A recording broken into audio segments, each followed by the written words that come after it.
Que peut faire la diplomatie ivoirienne dans le conflit qui embrase le Moyen-Orient depuis le 12 juin dernier, alors qu'Israël et le régime tyrannique des Mollahs se livrent une bataille décisive dans la guerre lancinante qui les oppose depuis l'arrivée au pouvoir à Téhéran des fondamentalistes islamistes en 1979, Abidjan pourrait jouer un rôle de facilitation dans la configuration d'une solution pacifique.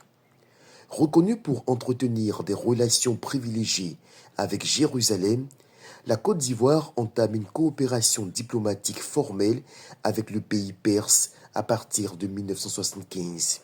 Certes, la prise de pouvoir par les Moullards a contribué à perturber l'axe Abidjan-Téhéran dès 1980. Cependant, le réchauffement des relations observé à partir de 2004 avec le rétablissement des relations diplomatiques entre les deux capitales a permis de remettre de nombreux projets communs sur les rails.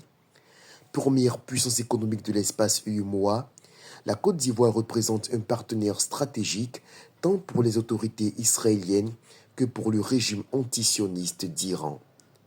En tant que porte d'entrée pour les investissements dans la sous-région ouest-africaine, Abidjan dispose de leviers diplomatiques suffisants pour faire entendre la voix du compromis entre les deux pays, de sorte à appuyer les efforts internationaux menés essentiellement par les États-Unis et l'Europe.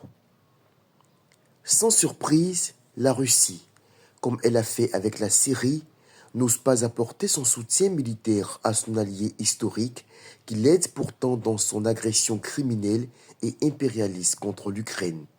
A contrario, Vladimir Poutine, le grand tsar, qui se fourvoie dans son mirage hégémonique de reconstruire l'Union soviétique, se contente de manifester un soutien timide à demi-mot à l'Iran tout en indiquant vouloir entreprendre une médiation.